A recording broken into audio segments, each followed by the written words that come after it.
해왕성은 태양계 중에서도 특히 아름다운 행성입니다. 최근 명왕성이 준행성으로 격화되면서 해왕성이 태양계로부터 가장 먼 행성이라고 알려져 있죠. 여러분 안녕하세요. 해왕성은 매우 멀리 떨어져 있어서 활발한 연구가 진행되고 있지는 않습니다. 그렇기 때문에 이 별에 관해서 전문가가 가진 정보는 그다지 많지 않습니다. 하지만 이것은 토픽입니다. 그런 해왕성에 관한 흥미로운 사실 몇 가지를 준비했어요. 지금부터 하나하나 여러분들께 전해드릴 예정입니다. 흥미가 가시나요? 그럼 시작해보도록 하겠습니다.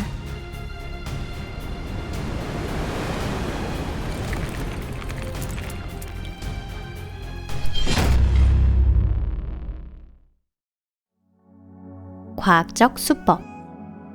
해왕성에 관련된 흥미로운 사실. 그 첫 번째는 이 별이 망원경으로 관측된 것이 아니라 수학적인 계산으로 발견된 첫 행성이라는 것입니다. 태양계의 제8행성인 해왕성은 이미 1612년과 1613년에 갈릴레이에 의해 관측된 바 있는데요. 다만 그는 이 행성을 항성으로 오인하고 있었고 그 후 2세기 동안 누구도 그 사실을 의심하지 않았습니다. 1821년 천왕성 궤도표가 만들어졌습니다. 이 표는 수학적 계산과 망원경을 통한 관찰을 바탕으로 제7행성이 나아갈 수 있는 궤도를 예상한 것인데요. 그리고 실제로 천왕성을 관측한 결과 이 표와는 다른 궤도에 있는 것으로 나타났습니다. 그 원인에 대해 레베리에와 애덤스는 천왕성이 뭔가 다른 행성으로 끌려갔기 때문이라고 추측했는데요. 이들은 다른 행성의 중력에 의해 천왕성의 안정적인 공전 운동이 흐트러졌다고 본 것입니다. 어쩌면 혼자 쓸쓸히 공전하는 데 지겨워진 천왕성이 산책을 다닌 것일 수도 있습니다. 이웃들의 소문이나 최근의 우주 정세를 알기 위해 정규 궤도를 벗어난 것이죠. 그러니 우리의 천왕성을 너무 탓하지 말아주세요. 연구자들이 자신을 관측하고 있다는 것도 이상한 움직임을 보이는 이유를 규명하는 데 온 힘을 쏟고 있다는 사실도 전혀 몰랐을 테니까요. 결국 연구자들은 수년간에 걸친 관측과 수색을 통해 실제로 해왕성을 발견하는 데 성공하게 됩니다. 그것은 계산에 의해 도출된 장소와 정확히 일치했죠. 1846년 9월 23일에 있었던 일입니다. 수학자들은 자신들의 방법이 옳다는 것이 증명된 순간 얼마나 기뻤을까요? 중력에 의한 섭동을 이용한 이 방법은 그 이후 외부 행성과 위성, 기타 천체를 수색하기 위한 수단으로 사용되게 되었습니다. 바람의 별. 해왕성에서는 지구의 폭풍과는 비교할 수 없을 정도로 엄청난 바람이 불고 있답니다. 쉽게 비유하자면 여러분이 이 영상을 보기 위해 사용하는 스마트폰과 세계 최고의 슈퍼컴퓨터 정도의 차이라고 볼 수 있죠. 그런 해왕성의 풍속은 때때로 음속에 도달하기도 하는데요. 우리가 앞으로 해왕성에 기지를 만든다면 풍력을 이용해 에너지를 공급할 수 있을지도 모릅니다. 다만 해왕성의 기준에서 가벼운 소풍 레벨의 바람이 불었을 때 기지가 갑자기 망가져 버리지 않게 건축 자재에 특별히 신경 쓸 필요가 있겠죠. 해왕성에서도 목성과 마찬가지로 수명이 긴 대기 현상이 있습니다. 그중 가장 큰 것이 대흑점. 이는 지구 크기와 맞먹는 괴물급의 고기압으로 중심 풍속은 시속 2,400km에 달합니다. 지구에서는 2017년에 허리케인 어마가 강타에 큰 피해를 입혔는데요. 그 풍속이 시속 300km였던 것을 감안하면 엄청난 강풍이라고 할 수 있겠죠. 해왕성의 핵심이라고 할 수 있는 이 대흑점이 얼마나 오랫동안 존재했는지에 대해서는 알 수 없습니다. 1989년 보이저 2호에 의해 발견된 이 고기압은 1994년 허블 망원경으로 관측했을 땐 이미 그 모습을 포착할 수 없었다고 합니다. 전문가들은 해왕성에는 대흑점보다 더 심한 폭풍이 존재할 거라 추측하고 있는데요. 만일 이 행성의 지표가 고체였다고 해도 그곳에서 만족스러운 생활을 할 수 있을지는 의심스럽습니다. 바람이 한번 불면 사람은커녕 고층 건물들조차 순식간에 날아가 버릴 테니까요. 이 정도로 강한 바람이 부는 원인에 대해서도 역시 알려지지 않았습니다. 어쩌면 해왕성의 핵이 매우 고온인데 비해 대륙권의 상부는 영하 221.4도라는 극한의 환경이라는 점과 관련이 있을지도 모릅니다. 탐사 도전. 해왕성은 매우 먼 곳에 있기 때문에 탐사가 어려운 행성으로 알려져 있지만 실제로 스윙바이의 성공한 탐사선이 한 개 존재합니다. 그게 바로 우리의 보이저 2호이죠. 이 탐사선 덕분에 우리는 제8행성에 휘몰아치는 엄청난 폭풍과 링, 위성에 대해 알 수 있었습니다. 해왕성에 대한 정보의 대부분은 망원경 관측을 통해 얻고 있습니다. 그 중에서도 허블 우주망원경에는 특히 감사를 해야 하는데요. 해왕성은 아무리 노력해도 육안으로는 볼 수 없으니 말이죠. 1년도 못 산다니. 해왕성에서의 1년은 지구의 약 165년, 정확히 말하면 164.79년에 해당합니다.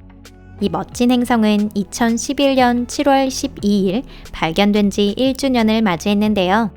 즉, 공정 궤도를 한 바퀴 돌고 발견 때와 같은 위치로 다시 돌아온 것입니다. 그러니 만약 해왕성에 콜로니를 만들었다고 해도 거주자들은 자기의 생일을 축하할 수 없을 거예요. 생일이 오기 훨씬 전에 죽게 되니까요. 그렇게 생각하니 너무 슬프네요. 게다가 해왕성에서의 하루는 지구에 비해 꽤 짧은 불과 12시간밖에 되지 않습니다. 이 행성의 낮과 밤은 그다지 차이가 없는 것으로 알려져 있는데요. 해왕성에는 태양의 빛이 아주 조금밖에 닿지 않기 때문에 지구에서 이주를 한다면 반드시 콜로니를 비추기 위한 거대한 반사경이 필요할 것입니다. 궤도의 춤. 명왕성이 준행성으로 격화된 이후 해왕성은 태양으로부터 가장 먼 행성이라고 알려져 있습니다. 하지만 태양계 행성이 아직 9개이던 시절에도 해왕성은 그렇게 불렸던 적이 있는데요. 물론 전문가들이 한꺼번에 기억상실에 걸린 것은 아니고요. 원인은 명왕성이 상당히 특수한 궤도를 그리고 있다는 데 있습니다. 명왕성의 궤도는 황도면을 향해 기울어져 있으며 해왕성의 궤도를 관통하는 형태로 되어 있습니다. 때문에 명왕성은 주기적으로 해왕성 궤도 안쪽으로 들어오게 되죠. 가장 최근에 그렇게 된 것은 1979년부터 1999년 사이. 그러니까 당시는 사실상 해왕성이 태양계의 제9행성이었던 셈입니다. 사이좋은 가족. 해왕성은 크고 작은 위성들로 구성된 멋진 가족을 이루고 있습니다. 그 중에서도 가장 개성 강한 것이 바로 트리톤인데요. 트리톤은 100년 가까이 해왕성의 유일한 위성으로 간주되어 왔습니다.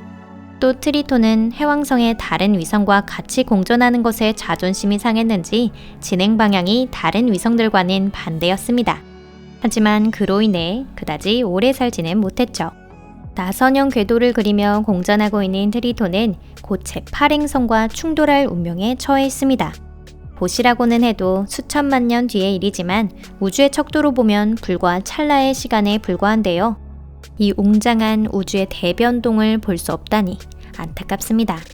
그리고 트리톤에는 화산도 있습니다. 화산이라고는 해도 내뿜는 것은 용암이 아니고 액체 질소나 메탄입니다.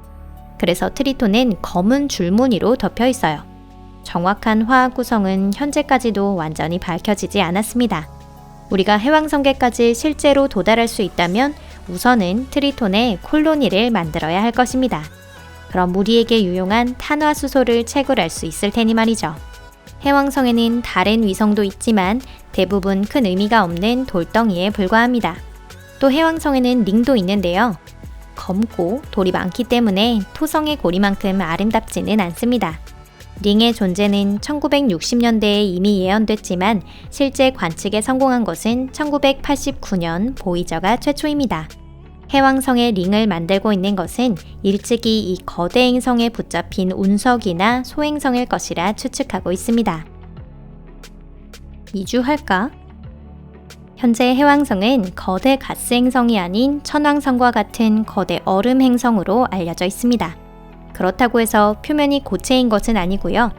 해왕성의 대기는 밀도가 높고 독성이 있으며 게다가 끊임없이 초음 속의 바람이 불고 있습니다. 하지만 이론상 이 행성에 콜로니를 만드는 것은 충분히 가능합니다. 콜로니는 유용 자원 채굴, 학술 연구, 그리고 먼 곳의 별들을 향해 비행하는 우주선과 관련된 서비스 거점이 될 것입니다. 장래적으로 본다면 해왕성이 바빠질 수도 있겠네요. 오늘 영상은 여기까지입니다. 시청해주셔서 감사합니다. 이번 영상에서는 우리 태양계에서 가장 멀리 있는 수수께끼 행성에 대해 전해드렸는데요. 앞으로도 여러분들과 그 앞을 함께 나아가고 싶습니다. 지구를 벗어날수록 우주는 놀라운 수수께끼를 우리에게 던져줍니다. 수수께끼의 해명에 도전하는 일만큼 즐거운 일이 또 있을까요? 그럼 다음 영상에서 뵙겠습니다. 댓글도 잊지 말아주세요. 여러분들이 어떤 주제에 관심이 있는지 알 수 있는 유일한 방법이니까요. 그럼 안녕히 계세요.